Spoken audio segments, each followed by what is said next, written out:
You are now tuned into the DFPN, the Dat Feelin' Podcast Network. This is going to be fun to watch.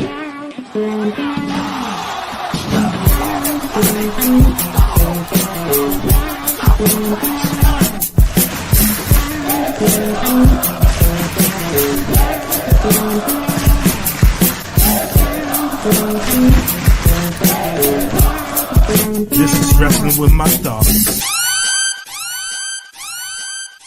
What is up, ladies and gentlemen? Welcome back to the Wrestling Podcast for the Wrestling Fan. Wrestling with My Thoughts here on the DFPN. Real quick, shout out to our sponsors.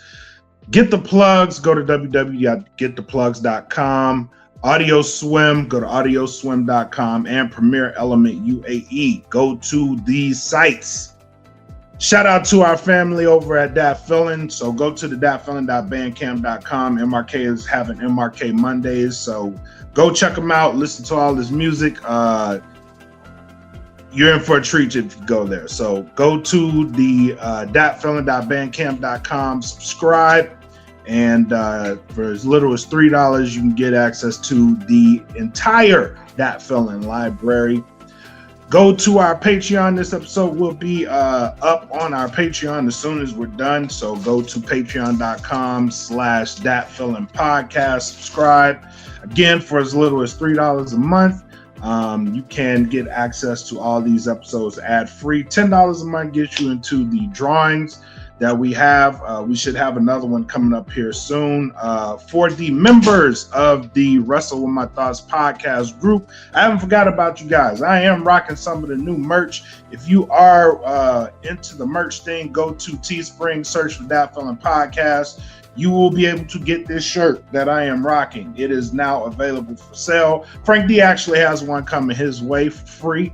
Because he is a Patreon subscriber and he's also a member of that group. So if you want that shirt, go to the Patreon. If not, go to the Teespring. For the members of the group, what I'm going to do, I will be going live here sometime shortly because I'm due 2 months. So we'll have an April and we'll have a May drawing the top 10 people in the group that have been posting, commenting, putting up stuff. You will be entered into a drawing to get one of these shirts for free. So kudos to you guys for putting in all the comments and stuff. We got a loaded show for you today. We will be going over some of the happenings in the wrestling world. As you know, the Wednesday Night Wars are over, which spells some good things for both NXT and AEW. So hopefully you guys have watched tonight and have been paying attention. Wrestling's getting better. Impact did a pay-per-view this past Sunday, which we'll cover. We'll say what went on with it. We have a new season of Dark Side of the Ring, which looks absolutely incredible. People have been tweeting about it, and Khan says hi, D. So people have been tweeting about the Dark Side of the Ring new season and what that entails. So, and then we have some WWE with the SCOTUS, our Blood and Guts preview, and then we'll just let it flow from there, man. So first and foremost, NXT versus AEW is no more. They both have their own standalone night, which has so far proven great for both companies. So the first week that they were alone, which was the Tuesday after WrestleMania, NXT was able to bring in over 805,000. This week they bumped it up to about 848,000. AEW started off with 1.2, dipped slightly to 1.109 million, but did a 0.37 in the 18 to 45 demographic. So still holding up strong. What do you think about this, D? Well, first of all, Mr. Black Mac over there. First of all, it's great to be back here on the platform. Yes. You and I we were supposed to do this last week. We did. But being a typical jabroni that you are, you decided to leave the Frankster on the side over here, on the side, and had me shucking and jiving. You know what I mean? So that's my fault. It's my fault. Yeah, exactly, dude. It's sure bad. We didn't get a chance to talk about Mania. We didn't get a chance. We didn't. So, and I really wanted to talk about Mania. I'm sorry. That's my bad. That's my bad. Damn right it is. But insane. I would try not to leave you hanging no more. I promise. Don't do that. That hurt my feelings. I'm sorry. If I could have force choked you all the way from here, it would have been on. The force. So you're saying the force is not strong with you? That's what you're saying? Oh, I'm all on the dark side. I'm all on the dark side. All right. But in saying that, look at you. Typical, like I said, typical Mark. You got a shield, huh? Why don't you go ahead and show the belt? Yeah, go ahead. Nah. Yeah. Story time with the champ is later. He has this WWE WWE Universal Championship, which you can find at WWEshop.com. It's the only championship right now in the WWE that matters, which is why I'm holding it. Hey, I beg to differ. But moving on from that real quick. NXT AEW ratings, it kind of went the way that I thought it was going to go to begin with, as far as the numbers going up. But I also said last time we did this, it's time for AEW to step up their game now, and they got to be more consistent with the shows. In saying that, right, AEW has too many train wreck segments on their show. This is true. They got to cut this out. If you want to be taken seriously, not as really a competitor, but as a true alternative to what they're doing in WWE, stop trying to be WWE version number 2. I agree with that. That's where WCW failed. Instead of them being more what they were built on with the NWA, being built on professional wrestling. When Bischoff took over, Bischoff still had an emphasis on professional wrestling, but then Bischoff also wanted to bring in the sports entertainment side of things, and that's where everything changed. AEW, right. They got a great product down there, a great crew of people. Just be consistent with it, because if you don't, these numbers are going to drop even further than that. TNA had good numbers back in the day too, but they couldn't maintain that. So that's what I'm saying with AEW. AEW have the crew to do it. But one thing I will say, and I know we're going to touch on this when we talk about Rebellion.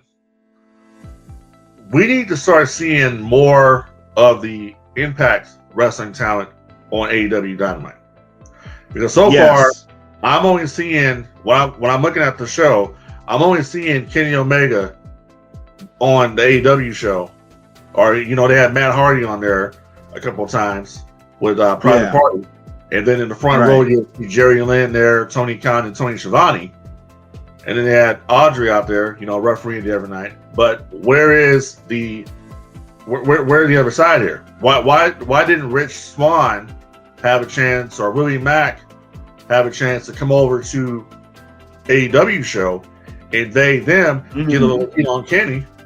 You know what I mean? It's not balanced out correctly the way it should be. And I think that may be a problem in the future. That's why it's always kind of tricky when you have companies that come together with a partnership, because somebody's got to go over, somebody's got to take the fall. Right. Yeah, it does seem it seems a lot one-sided, and we'll touch on that a little bit in the Rebellion part of it. But it would have been great to see Rich Swann as Impact Champion come over to AEW, make a little bit of noise, and it probably would have made the pay-per-view a lot more interesting had he done that. So who knows, man? As far as the championships go, we got a lot of interesting things to happen so far, and I think I might have lost him, but he'll get back in here. He's frozen.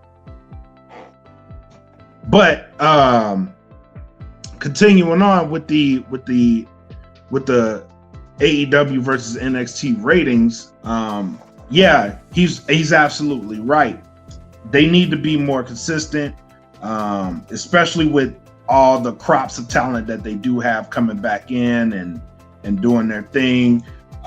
Plus with the Red Wedding Part 2 that they did with the WWE cuts, you never know who you're going to see, and they may be bringing in more talent to Impact, which is something that I want to get his opinion on when he comes back. That would be amazing if they do what I want them to do. But with the Red Wedding Part 2 happening in WWE, a lot of interesting cuts.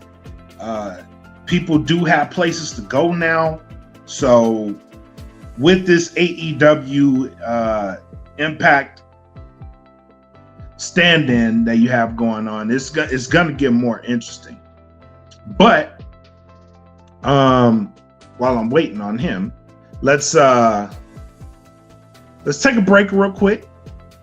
We'll come back on Wrestle With My Thoughts. I'm actually going to take a 30-second.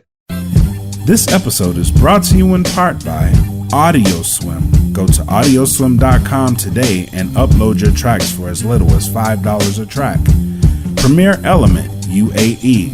Go to www.premierelement.com and get your representation. They don't do just music, they do sports as well. And also, Get the Plugs. Go to www.gettheplugs.com. Enter in code INT15 on checkout and you will get a 15% discount. Oh, and you don't have to pay for them up front. They also accept Sezzle. Now back to the show. All right, so while we're waiting on him, we'll go back and we'll recap what we got. So again, if you're just tuning in, we did have the standalones. The ratings went up for both shows. AEW was able to keep it over 1 million. NXT is slowly reaching that point. Now, out of the weekly shows, we do have some interesting stuff going on, and here he is. Welcome back. Yeah, what a bunch of bullshit. It happens, man. Welcome to the nature of the beast, man. It's right, the nature of the beast. It's a bunch of horse shit. All right, so what I was saying while you were gone is that the Red Wedding that they had with WWE, right? So they had a whole bunch of cuts, and something that I did wanted to ask you pertaining to what AEW can do to be persistent. Now, Samoa Joe was one of those cuts, right? Right. Imagine if Samoa Joe actually goes to Impact and holds that championship. Do you think that would beef up the AEW versus Impact stance? See, here's the thing. Samoa Joe technically had already been at Impact Wrestling, right? Right. So he's already been there. He was already treated a certain way when he was there. That's why he left. So why would I then go back to this company that treated me like shit in the beginning? I mean, I just saw a video on YouTube the other day about Samoa Joe and about his run in TNA. And, I mean, the dude I was watching was right. Samoa Joe stopped caring at a certain point when he was over there, when he started doing the whole Nation of Violence gimmick with the tattoo on his face. He stopped caring. Right. Because you got to remember, it was still the Jeff Jarrett show. It was still, Double J. AJ Styles was still rolling over there. But they put Joe in the main event Mafia, for God's sakes, which made no sense.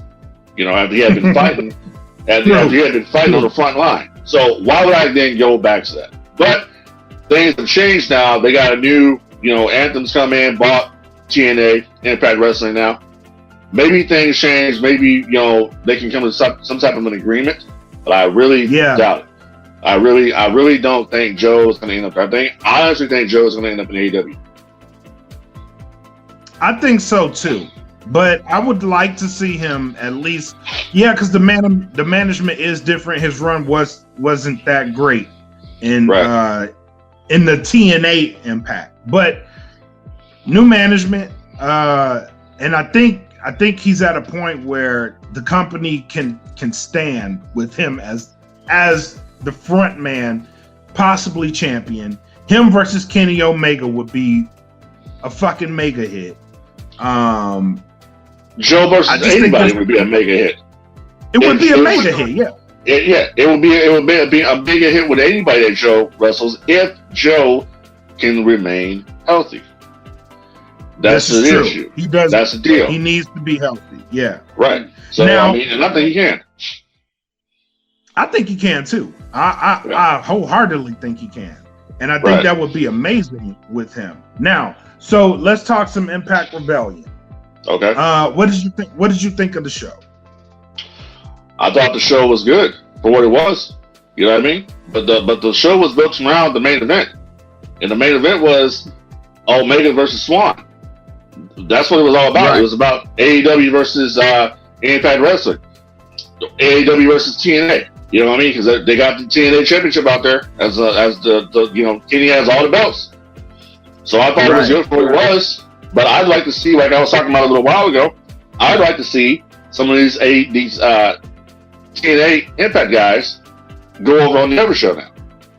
That's what I like to see. Hey, have a one night where Scott D'Amore invades with Rich Swann, William Mack, and Eric Young and all these different guys. You know, they just got a big cast down there now. So have these guys over to the other show and bring the war over there. Then you have one big brawl. You know what I mean? You do something for Double or Nothing, where it's AEW versus Impact. It's not on the stage of, say, WWF versus WCW, but it can be done. It can be done, yes. One match that really stood out to me in terms of what I thought was going to happen was FinJuice versus the Good Brothers for the Impact Championships, right? Tag Championships. FinJuice goes over, which kind of shocked me. It did. It shocked me. They went over. Yeah. They won. Yeah. So this was a telltale sign, right? This was a telltale sign. Where does New Japan Pro Wrestling stand in the grand scheme of things? That's the answer. Right. If this wasn't hey, this shit's about to kick off, I don't know what is, because those guys are signed to New Japan. They do hold the Impact Tag Team Championships. They can be defended in Japan. So is this the telltale, like, hey, New Japan's in the mix now? We have a working relationship with New Japan. Here's the thing. And I give Anthem all the credit in the world. Anthem management is pretty much trying to erase the wrongs that TNA did with New Japan Pro Wrestling when they brought in Shinsuke Nakamura and they brought in Okada and all these different guys. They treated Okada like a jabron. You know what I mean? So New Japan never forgot that. So basically, what they did is, it's like, you go buy a house, you got to put the earnest money on it. You know what I mean? It's the same thing here. New Japan sends over their talents. TNA put that earnest money on them and say, hey, here's our belts. We want to make good. We want to have this relationship. And that's where you got it. So how you got AEW working with Impact, AEW working with New Japan, all three of these. We could have a huge situation on our hands. And it would be a bigger situation if a fourth entry was to get involved, and that fourth entry would be Ring of Honor. That would be amazing. That would really be amazing. Here's what I'm thinking is going to happen. Since FinJuice holds the title, and it can be defended in Japan, right? They could possibly lose these belts to God. I already know you're going. Yeah, I knew that's where you're going. Yeah, they could lose those belts to God. Right. And boy, if they do, if they do, I'm almost begging for this to happen. Like, please let this happen. Well, it's a dream match. It is to see the Good Brothers take on the God. Yeah.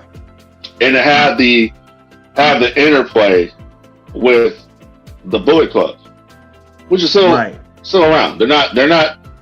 I think COVID has kind of dropped them down a little bit as far as the popularity of the Bullet Club. I think that's what's happened. Yes, but Bullet Club is still there. Yeah, this version of the Bullet Club is not bad by any means. No, it's just it doesn't have the steam that it did. When the Bucks were in it, and AJ Styles and Kenny Omega. But I mean, Omega, the Good Brothers, Don Callis, Tony Khan, they know what they got. You saw Rebellion, they were too sweet, and they know what they have. So only thing is that you get this working relationship with New Japan, then you can use the IP of the Bullet Club on the TV shows without any problems. You can have this version of the Bullet Club here with Omega, and you got this other version over here with Tama Tonga. Like, dude, we're the Bullet Club. So then you already writing right there a possible another blood and guts match between this version of the Bullet Club against this version of the Bullet Club. Yes. It writes itself. It writes itself. Yes. And it will be amazing. It will be really amazing. Right. So coming out of Rebellion, I have some questions. Because as good as I thought Rebellion was, Deonna Purrazzo retaining, Finjuice beating the Good Brothers, Kenny Omega is now the Thanos of professional wrestling. He's the belt collector. Where the fuck do they go from here? Right now, it seems to me, like I'm telling you, I've been watching it since it started, and it's been one-sided. It's only been Omega going over there, but nobody coming over here. Right. And that's where they're messing up. You gotta have these guys come over there if you want to be strong. Look, you take a talent like Willie Mack. Okay, you put Willie Mack on AEW TV and let him show off his skills, which I've been watching Willie Mack for years. When he was in NWA Hollywood and all that. Right. So when you take a guy like him, put him in there with one of these AEW wrestlers that he can roll with, like a Darby Allin or somebody like that, win the TNT Championship, which will be a shock. You gotta have a shock factor here. You know what I mean? So I can see that happening. That's where you go with it. TNA's are Impact. We want our belts back. So how do you go get we're gonna go to your damn plaza and get the damn belts. We need a belt. That's how we do it. We need to get us the belt. Yeah. Right. We need to get us the belt. That's why I see it going. I see it going that direction with them basically squaring up with AEW. That's the only way you can go from there. Because the problem that AEW is having right now too is that AEW is a very faction-heavy product. You got the Inner Circle, you got the Pinnacle, you got QT Marshall's group, whatever they're called, you got the Dark Order, you got Matt Hardy's group. So you got a lot of different factions over here that at one time or another, and then you got the Elite. I forgot. So you got all these different factions that eventually they got to come together for the greater good. We got to do these Impact guys, and it's kind of like at the same time, it's like Anderson and Gallows. They're kind of playing both sides here. They're contracted to Impact, but they rolling with Omega. That means they're rolling with Tony Khan. So what is Impact going to do? Hey, we bring in the God to help us against them. That would be that would be big money. Yeah, so that would be big money. That's all you can do. You got to get reinforcements. You got to bring in all these other different talents they have over there. I mean, hell, James Storm. Put James Storm over there. James Storm on AEW TV. Let them go out there and do something. You know what I mean?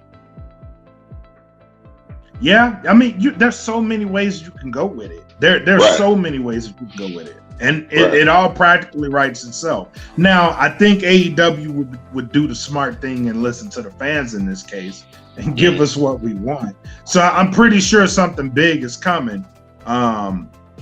It's just booking it's going to be crazy. So, well, I mean, booking's going to be crazy, but it's also about. It's only be about if New Japan can trust the Americans.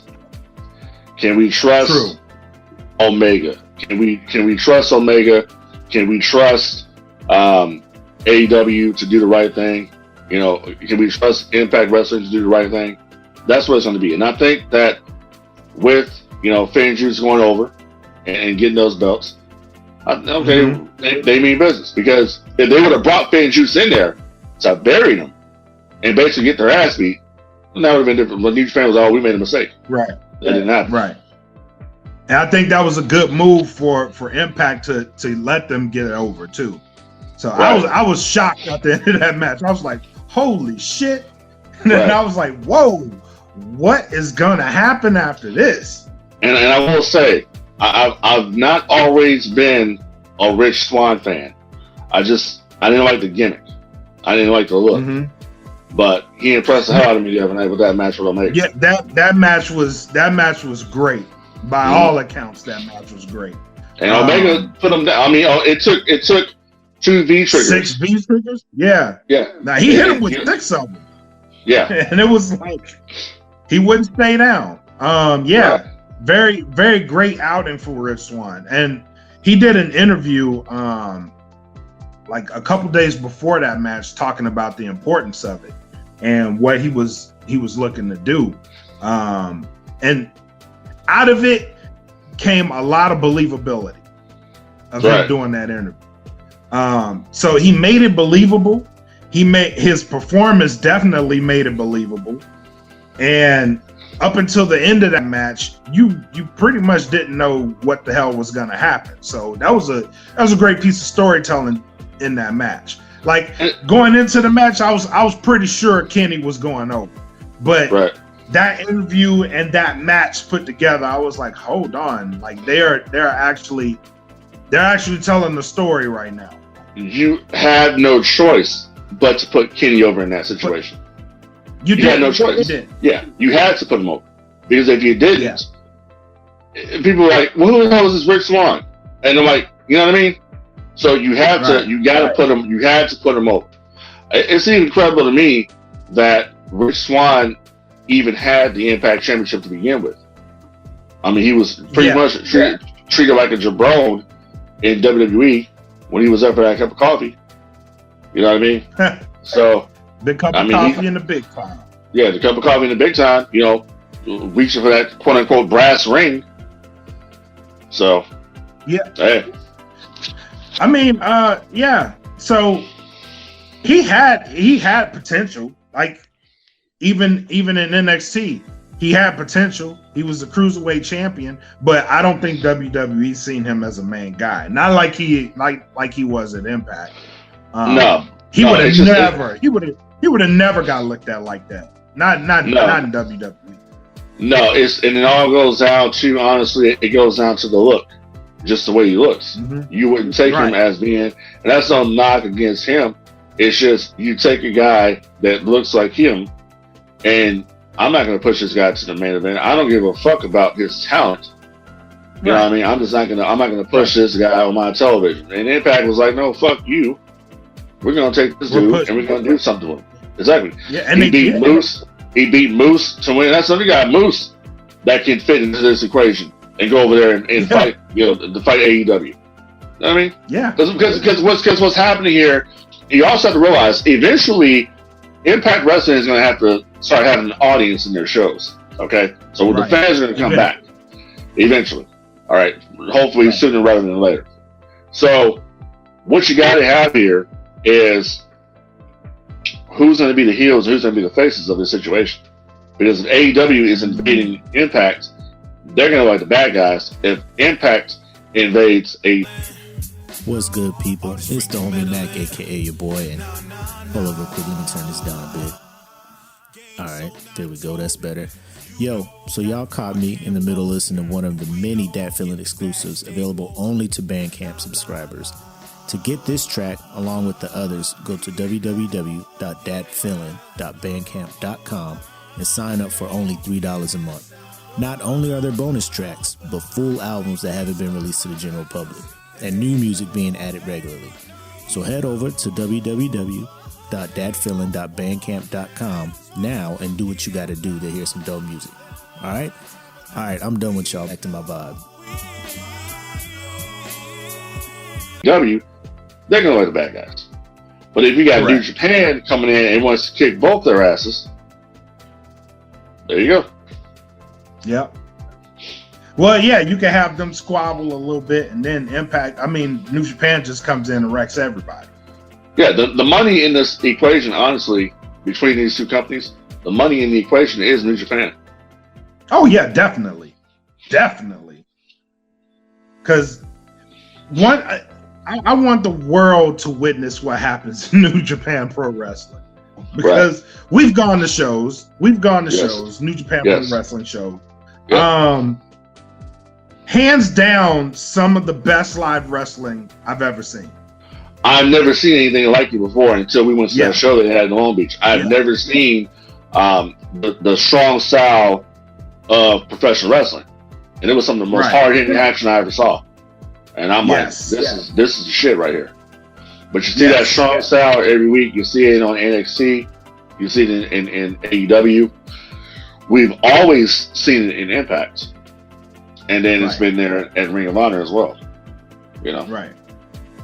So yeah, it definitely be cool for the world to see what they can do. So absolutely. And then plus them working into a TV. That's what I really want, them to work into a TV deal with AEW. Like get them on AEW TV and I want the world to see Okada. Because Jesus. Jesus. I agree. That guy can go. He can go. Oh. So yeah, him. Go ahead. I was gonna say, I mean, it is an interesting time to be a fan because of all the different organizations that are coming together, working together. You know, that's what makes it. That's what makes it. You know, just everything is fluid with the situation. Correct. So yeah, it's an interesting time to be a wrestling fan, and then now with everybody having their own nights, you can catch different styles of wrestling on different nights. It's not really the same style of wrestling. So you have different versions of it, different versions, different storylines, different styles on different nights, and it's like a buffet, really.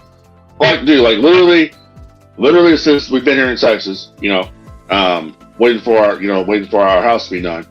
I'm going Peacock and watch the old shows, and I'm like, you know, it kind of renewed my interest and love for the business, because watching Stone Cold get into it with Mr. McMahon, watching the Brothers of Destruction, you know, I watched all this shit when I was a kid, so to relive it again and see that, like I was watching the other day, I was like, you know, Crush and Macho Man. I know the story, I know what happened, you know, when Crush turned on Savage.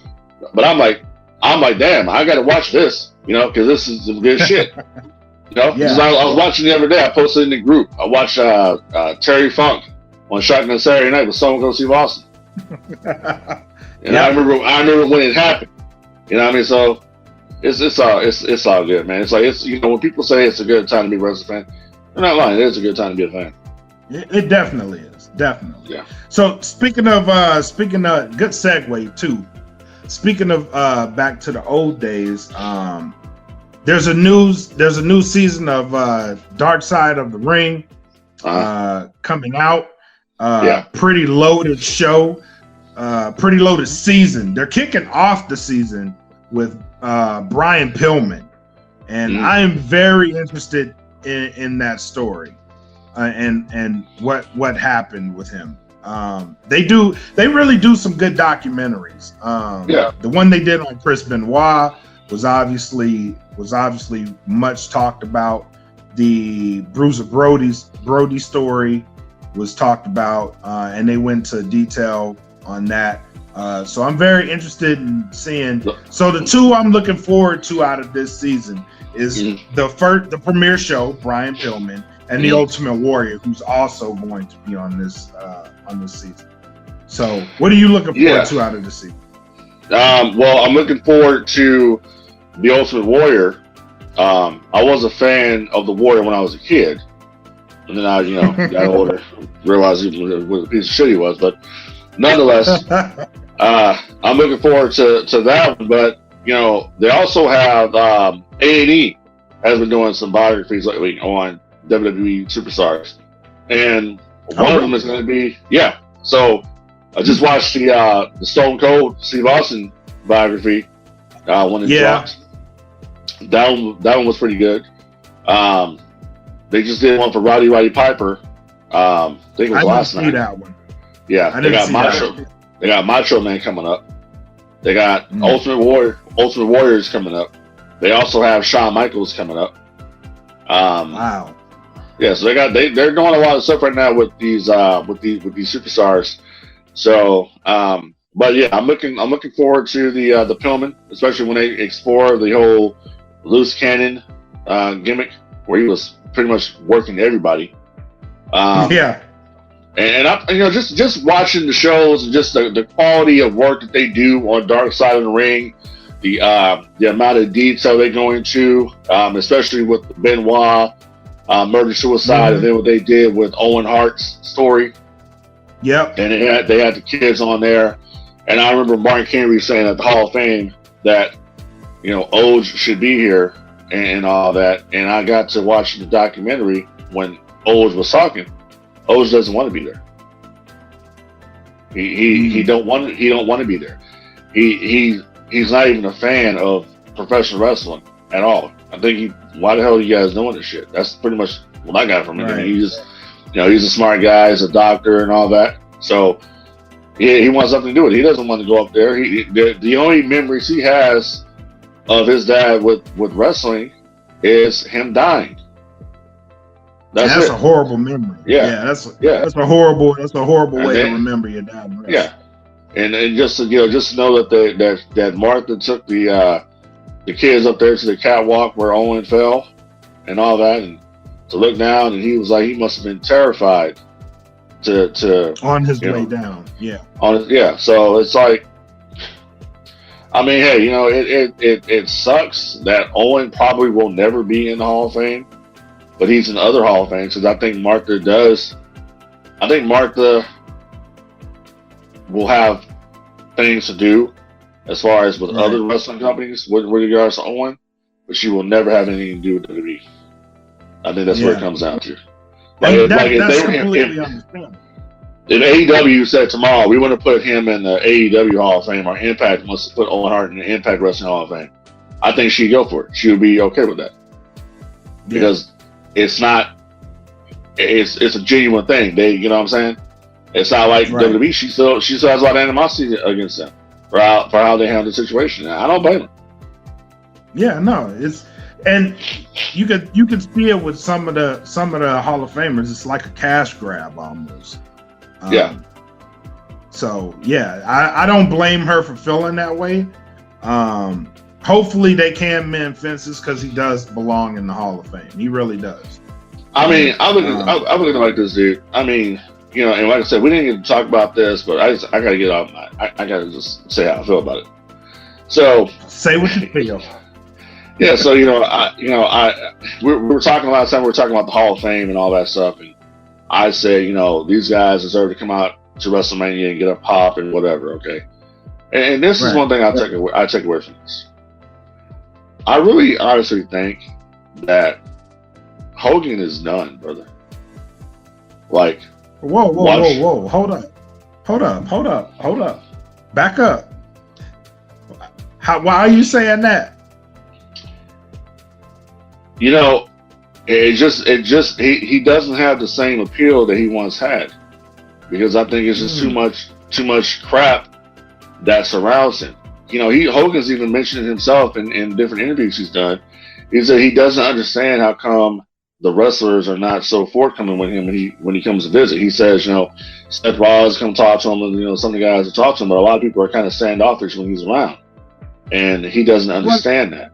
And I'm like, well, half of that is reputation, right? Well, it's reputation, but the other part of it is you fucking said, you know, you said what you said on the fucking video.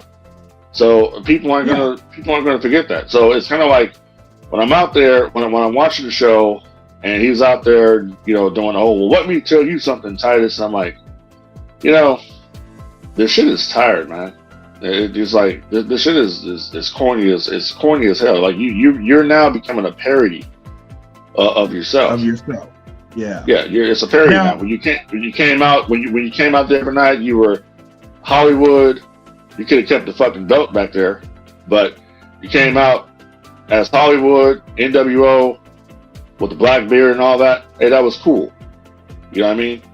But when you go into this Hulk Hogan diatribe of, you know, say your prayers, you know, eat your vitamins and believe in yourself and all that horse shit. Yeah, nobody believe that shit no more. Nobody wants to hear that bullshit. You hear they were born in the stadium.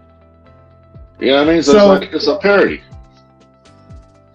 So is that half of that is reputation? The other half I was gonna say is it's a new generation of wrestling fan, bro. Like a lot of people are too old for that shit now, or too young to know who the fuck you are. You know what I mean? Like I agree with that to a certain degree. Because what the network has done, I mean, Kevin Nash said it best when he was on stage. He says you'll have kids coming there now, you know, little kids, and they're too sweet to me, and they're wearing NWO shirts. So right, I just think people are tired of him. No, that's what it is. People are just because it's the same shit. It's the same stale routine. It's just it remind when I was watching him the other night, I didn't get excited about Hogan because I already know what's gonna happen. He's gonna come out there with the bolas on, and let me tell you something, brother. And no one gives a fuck, bro. No, you know what I mean. No one cares. People don't care about that shit no more. No, if you were coming out there as Hollywood and you were cool, that's a different story. But when you came out there, let me tell you something, brother, and WrestleMania and yada yada yada and blah blah blah, and fuck you. No, it's done, bro. It's over. Let it go. Exactly. Yeah. And he says, I wonder, brother, why they have a problem. Well, they got a problem. You fucking said you are racist to a certain degree. So I wonder why people would have a problem with you, brother. Yeah, nobody wanted to be associated with that shit. No. You know, I get it. Times, you know, I mean, he should shit. Look, Ric Flair is another one. You know, and I ain't gonna make this whole show not about, you know, the race and all that. Because it's not about that. It's just about, dude. You know, next time you're on television, just please come out as Hollywood Hogan and keep that bullshit in the back. Yeah, your red and yellow bolas. Hollywood Hogan is always gonna be cool. Well, exactly. So just stay Hollywood Hogan. Then you can be yourself. You know what I mean? You can be yourself. Nobody's gonna give a fuck. You can be a heel and not have to worry about, you know, putting on this fucking facade. Right. So yeah. So moving on, we had the WWE wrestlers had filed a lawsuit. Several ex-WWE wrestlers have filed a lawsuit. Right. That stated WWE failed to protect them from head injury, and that injury led to brain damage. That case went all the way up to the Supreme Court, and the Supreme Court decided not to hear the case. Ultimately, it's good for WWE, but then again, it's horrible for WWE in the sense that there's still going to be wrestlers that claim they failed to protect them, blah, blah, blah. And now they have permanent brain damage. Hey. What else can be done? Hey, I got. Let me tell you a story real quick. It's about this subject.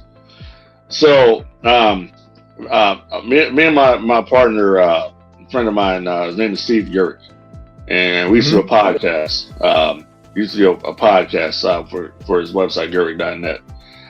So, you know, in our old wrestling group, there was Vito LaGrasso in there. Big Vito. Big Vito's fucking crazy, bro.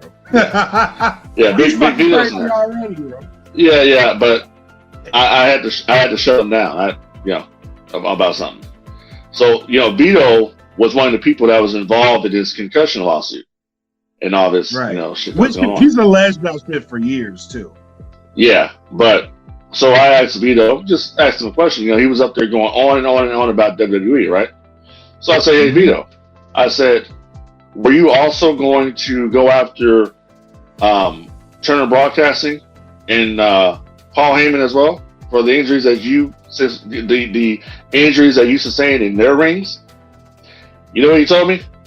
I can't believe you'd ask me that. I mean, it's true though. But the people were coming on thread. They're like, no. It's like, no. Frank Dee has a point there. Why are you going to go after them? I can't believe this. Believe it, motherfucker. Yeah, no, that's true. You want to blame it all on Vince? You want to blame it all on Vince? Why are you not going after Time Warner? You wrestled in their ring. Why are you not going after Paul Heyman? You wrestled in his ring. You can't tell me that all these injuries, these concussions that you got, or whatever is wrong with you, these concussions, aka I didn't save my fucking money. Okay? You can't tell me that you basically are going to blame all this on Vince when you wrestled majority of the time in WCW and ECW. You remember the fucking Baldies. I remember you getting your fucking head caved in with Singapore Kings and shit, and steel chairs with New Jack, and then going over to WCW and pretty much doing the same shit, except more toned down. So you're going to blame all this on Vince? Come on. Now, he's just one case. In Big Vito's case, that's bullshit. And probably a few other cases that is bullshit, right? How can they blame WWE? They said WWE failed to protect him, dude. When they're doing this shit their whole career. Did you not go to wrestling school? The only cases I would say that to is people that specifically, and I don't know the whole list, but it's more than 50 wrestlers that filed the lawsuit that specifically wrestled only for WWE. Those are the people with legitimate claims. Anybody else, if you wrestled in a different promotion, I agree with you. If you wrestled in a different promotion, you have to go after those folks too, because you were doing. The reason you got to WWE is because you were doing some off the wall shit like that in a different promotion, you know. Right. So that's my whole point, and that's I just simply asked him that question, and he asked that was a bad question that I asked him. I'm like, it's not really a bad question, dude. It's a good question. Are you taking the same measures that you're taking right now with WWE? Are you going to take them with Turner Broadcasting, even though World Championship Wrestling no longer exists as a company? They still have the Universal Wrestling Corporation at the time when this lawsuit was filed. They still had the Universal Wrestling Corporation, which was the entity of WCW. Were you going to go after them? Were you going to go after Turner Broadcasting and get some money from them? But he got so offended that I would dare ask him that question. I asked him. Just like Ahmed Johnson. Ahmed Johnson was on the list for this concussion lawsuit. Ahmed Johnson. And I'm thinking to myself, Ahmed, how many fucking people did you hurt when you were at WWF? Yeah. You know what I mean? How many people did you fucking hurt? What bad attitude did you have when you were at WWF? And now you want to come back at Vince? I'm not a Vince McMahon defender. It's all right and wrong. Yeah. You know what I mean? Yeah. So, I mean, some of them probably have legitimate cases that what they should have done is, okay, how many people, like you just mentioned, how many of you people worked for WWF from this time to that time and focus on them? Right. That's what you do. But don't come here with this bullshit trying to blame your whole fucking career. I would even say this. If you had claims like that, and even if you did wrestle for a different promotion, give me a timeline. Like from this time to this time, I was doing this. I sustained multiple injuries. I was not protected. I didn't see that anywhere in the lawsuit. It was just a blanket statement for more than 50 wrestlers. And give me timelines. And let me tell you the problem that you're going to run into with that, right? So all these people in these lawsuits, right? They all wrestle for different promotions. So you might have had some people that wrestled for, let's say, they wrestled for the Von Erichs. Right. And they went and then they wrestled for Verne Gagne. Okay. Then they wrestled for Jim Crockett Jr. Right. So who then do you go after to sue for that? Right. You can't just. But that's what I'm saying. Yeah. That's what I'm saying. You can't just sue WWE. If you had a timeline for when these injuries occurred while you were working with the WWF/WWE. If you had a timeline for when your injuries occurred and they failed to protect you, or even if you like sustained a head injury and they still put you on a different card, right? Like, give me times that this shit happened. Not just say from like my whole career was fucked because I was working with WWF. It's like this too, man. It's like, you have a situation as well where what are these guys doing after they get released from WWE? They usually go to the Indies, right? Or they go to TNA or something like that. So you're gonna sue TNA as well. So I think in this situation, I feel bad for the talent because I think, in all honesty, the lawyer took advantage of them and tried to say that this is going to be a get-rich-quick scheme. McMahon's doesn't want this publicity. He's going to go ahead and give a settlement, and that'll be it. No, that motherfucker don't Jerry McDevitt would never allow that to happen. Right. He don't fold for shit.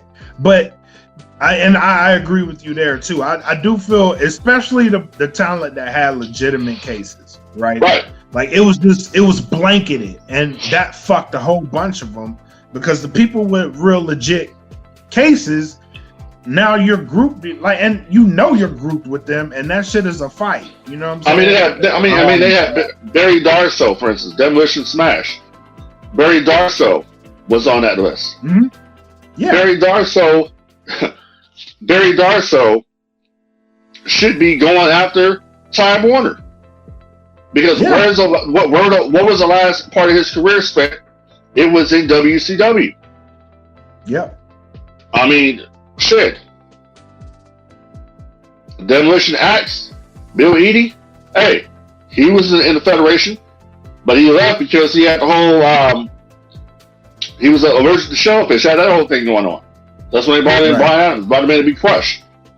So I'm not, like I'm saying, man. I just think this guy, he tricked all these wrestlers and think it was gonna be a get-rich-quick scheme. McMahon is a PG company now; they're public. They don't want this kind of publicity.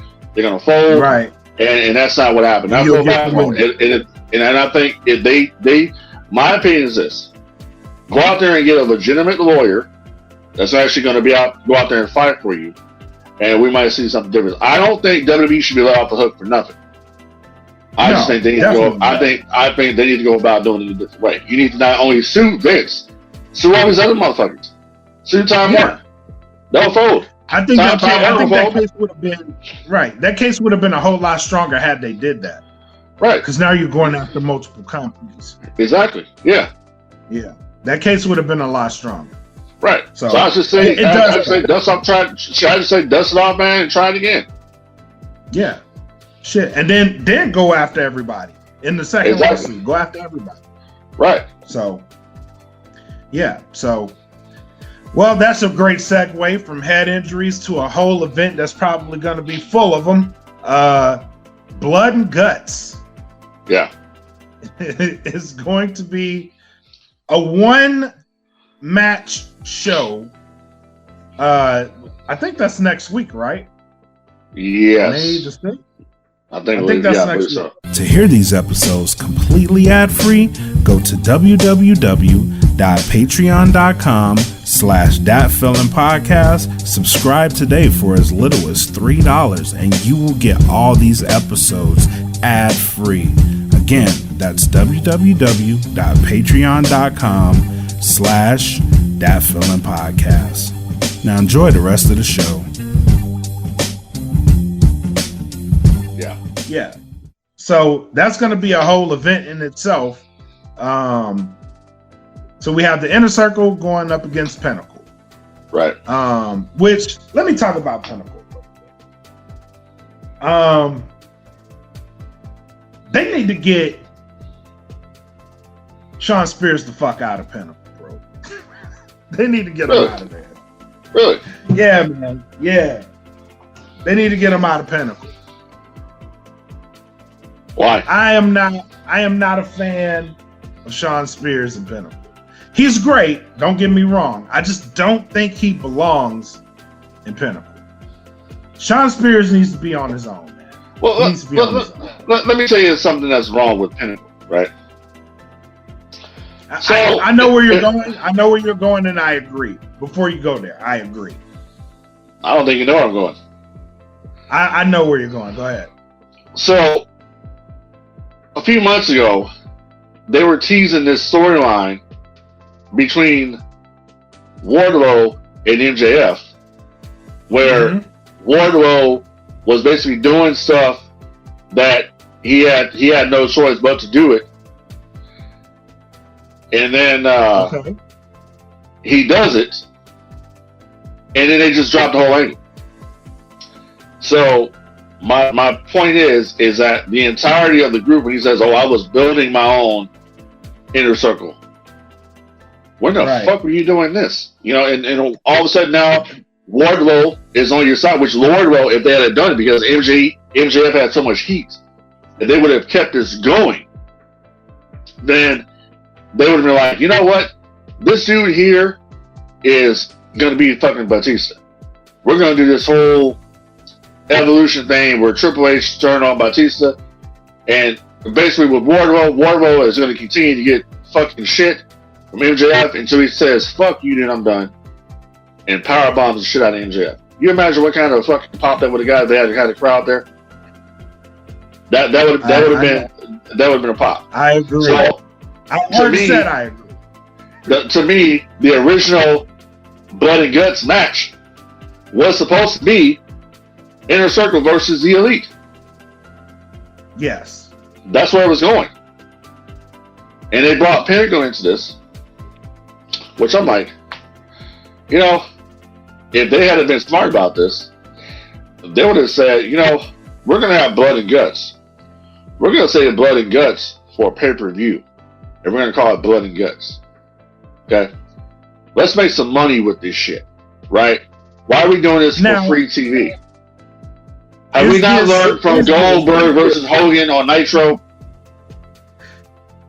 Yes. Now, my question, is this a teaser for a pay-per-view to come? Because, as we talked about earlier in the show, you could do Bullet Club versus Bullet Club, Blood and Guts. That could be a pay-per-view. That could be a pay-per-view, but they're not going to do it in the cage, because they're doing it in the cage now.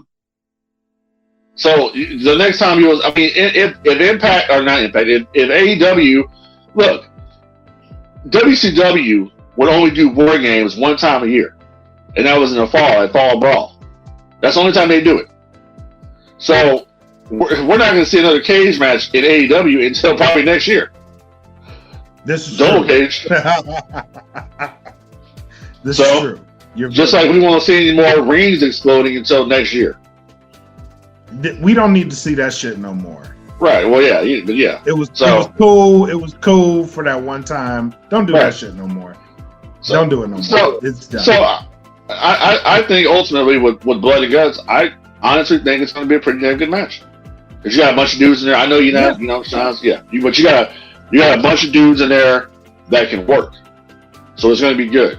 And my opinion is Jericho has to. They have got to have MJF and Pinnacle have got to go over the Inner Circle in this match. They will. I believe they will.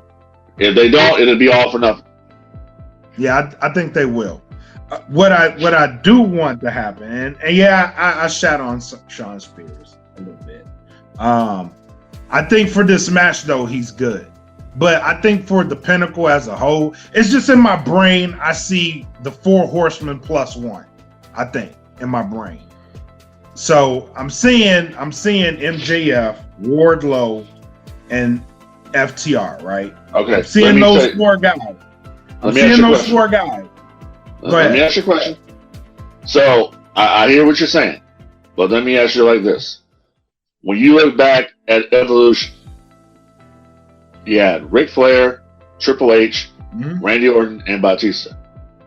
Who was, in your opinion, because right now you're talking about MJF, Wardlow, FTR, Sean Spears. Ain't gonna tell you matches there in a manager role.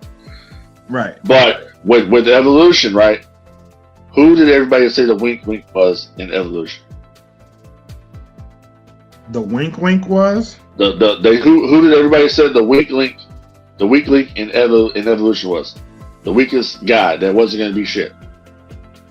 Randy Orton. Right. And it turned out Randy Orton was the guy who had the longer career over Batista. Okay. So in saying that, you're saying Sean Spears is that guy in that role. I think Sean Spears is that guy in that role. Yes, because you completely wasted Wardlow, in my opinion. We had dropped the whole angle that Wardlow was doing. Yeah. Unless they do something in the match. Yeah, I mean, because we all thought like no, they're pushing the wrong guy. It's going to be, but just like when it came down to the Shield, who's the weakest link in the Shield?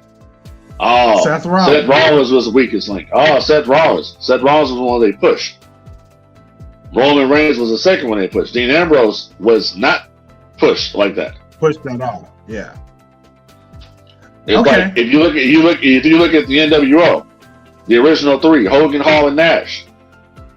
Which motherfucker there is the workhorse that can work with anybody to have good matches? Scott Hall. Who was one that pushed? Kevin Nash. Damn it, you make a lot of sense. Yeah. I fucking hate that you make sense. Right. This is true though. Yep. This is true. God, why you gotta make sense like that? Now I gotta look at him and be like, I gotta reassess. Hey, same thing with I want to keep going with it, but same thing with the Hardy Boys.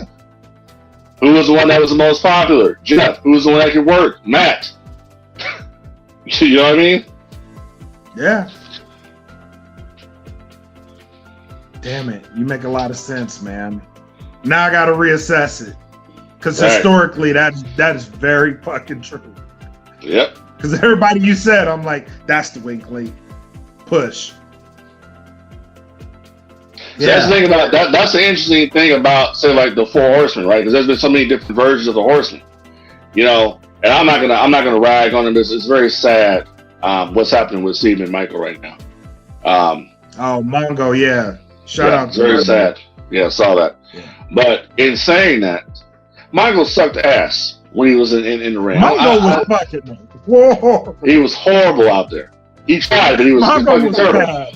So if you look at the 4 Horsemen, that version of the Horsemen with Flair, Anderson, Benoit, and Mongo was the weak link in that one. He was a weak one. You know what I mean? Yeah. If you go back to the other version of the Horsemen with Flair, Anderson, Sid, and Barry Windham, it was Sid who was a weak one. But that's the one they pushed, was Sid. Yeah. True. Damn it. That's what I'm saying. This is all fact. This I'm is just all saying, fact. I'm just saying, give the brother a chance. You know what I mean? All right. That's why I said now I got to go back and reassess.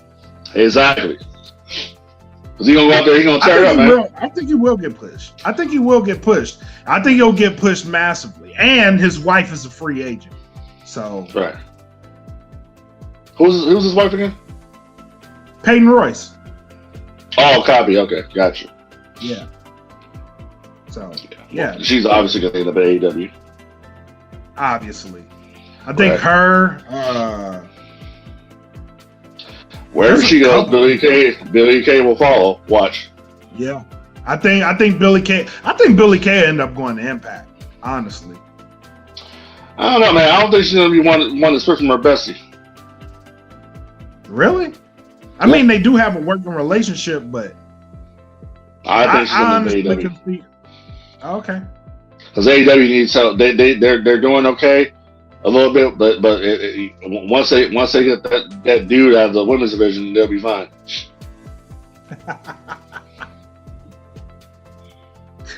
Now they do have their women's division is coming along nicely. Thanks to Thunder Rosa. Who Rosa. I really want? Yeah, thanks to Thunder Rosa. You know who I really want to? I want to see her go against Sheeta just to see what happens. Jade Cargill. She's the next big thing. Yeah, I want to see what happens. Yeah, she's the next big thing, and another one too is Red Velvet. Yep. But where the hell is Swole? Swole has she's out, but she has a condition. I forgot what, because she tweeted about it. She has a condition that affects her, and during the whole COVID thing, like she wasn't taking her meds for it, and the condition came back, and it's something with her. It's a condition that affects her body in some form. Well, hope she gets over that and comes back, because I think that they're gonna have a bunch of them. They got Chris Statlander there as well. That's another one that I'm a fan of hers. Statlander's back. Britt Baker. I mean, he was not a fan of the doctor. You know what I mean? Yeah. So I think her women's division is getting there, bro. I think I think Swole came back last night on AEW Dark. I think so. Yeah. But yeah, she's been out for a while, and that's why. So shout out to Big Swole. I'm a fan of hers. Yeah, I'm a fan of her too. Yeah. I was a huge fan of her too when she was doing that promo with Nyla Rose and called her brother. she be shooting from the hip too. Yeah, so what you gonna do, brother? That's what she said. That's what I said. Well, what you gonna do, bro? Yeah, she don't be bullshitting. She tell her like it is. So absolutely. So yeah, man. Any final thoughts? Nope.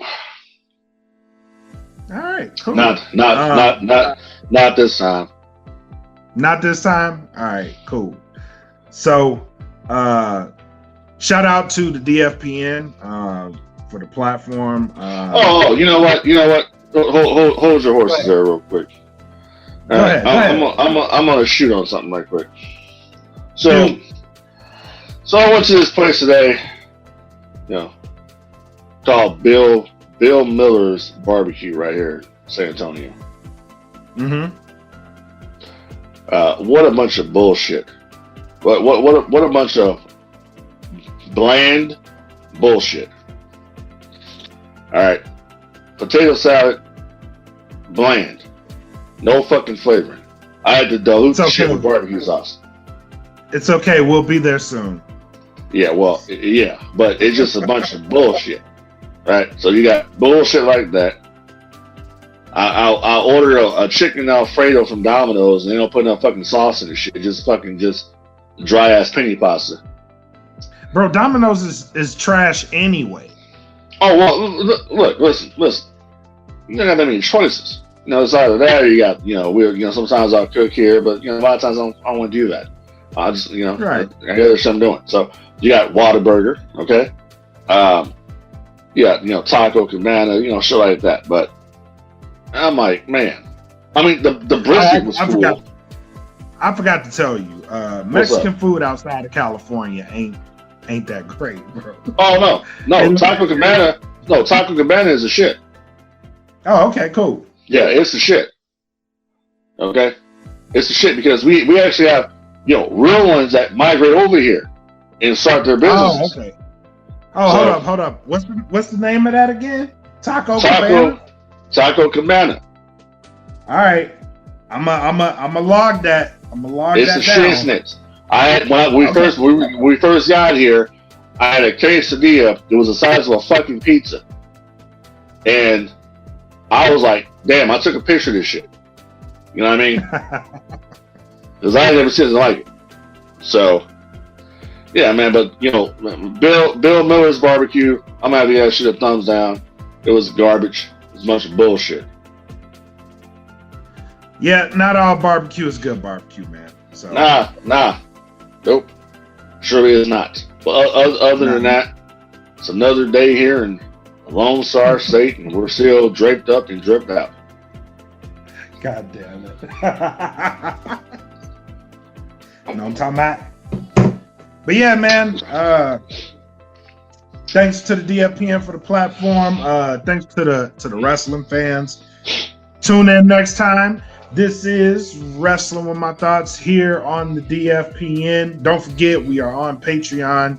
The merch is on the Teespring. Go to www.teespring.com. Search That Feeling Podcast. For the people in the group, we will be doing a drawing this week. So keep tuning in. Thank you guys. Have a great week. Be productive. This is going to be fun to watch.